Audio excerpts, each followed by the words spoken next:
L'exploitation. Donc, un mot qui me paraît très bien illustré par un certain nombre d'entreprises, et je vais prendre l'exemple de Lactalis, l'empire Lactalis de l'agroalimentaire, laitier notamment, qui me paraît tout à fait significatif. Alors, l'empire Lactalis, il a débuté dans les années 30 par un modeste transporteur de bidons qui a ouvert une petite fromagerie en Basse-Normandie et puis qui a prospéré jusqu'à former un empire.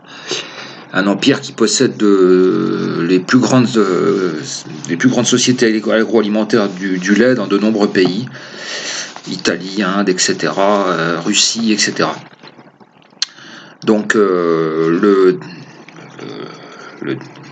PDG de l'entreprise, donc c'est une dynastie familiale, hein, est décédé dans les années 90 et lui succède actuellement son fils aîné Emmanuel Beignet, assisté de son frère et de sa sœur.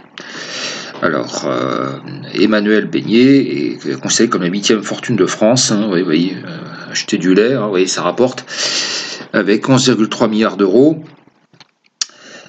Pour vous illustrer qu'il n'y a pas de petit profit dans le capitalisme, il a négocié durement les droits de succession qui ont été établis à 119 millions d'euros. Quand on voit le chiffre d'affaires de cette entreprise, ça laisse rêveur. Et il a pu négocier le paiement des droits de succession sur 14 ans. Alors là, c'est extraordinaire quand même. Hein. Vous voyez, 119 millions, quand on voit que son propre patrimoine est de 11,3 milliards, ça fait rigoler. Hein. Donc là, on est dans la cupidité à l'état pur. Autre exemple, donc une filiale qui s'appelle BSA International, qui gère des filières, a été installée en Belgique pour payer le moins d'impôts possible. Et donc sur un résultat net de 268 millions en 10 ans, ils ont versé 7,2 millions au fisc belge. Alors, autre exemple, ils ont dans leur patrimoine des forêts. Ça, c'est les forêts, ça, beaucoup de patrons ont des forêts.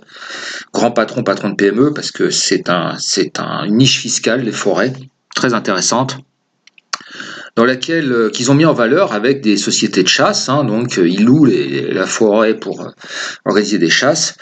Et non seulement ça, mais ils ont eu l'idée de commercialiser les produits de la chasse, avec atelier de découpe et de revente. Et ils ont été condamnés en 2012 pour exercice illégal du commerce de la chasse. En 2015, on les retrouve associés à des cartels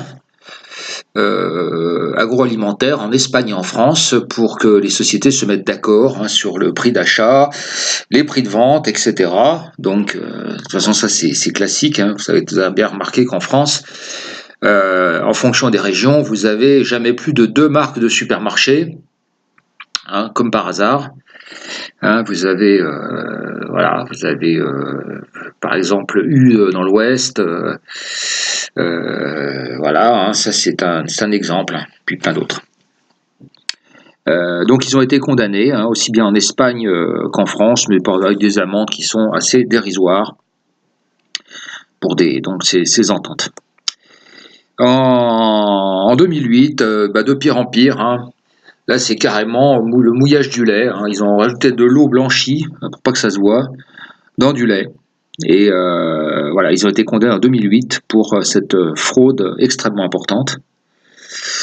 Voilà. Alors, sur quoi repose le profit de ce type de société? Alors, c'est Lactalis, mais c'est pas que Lactalis, ils font tous pareil.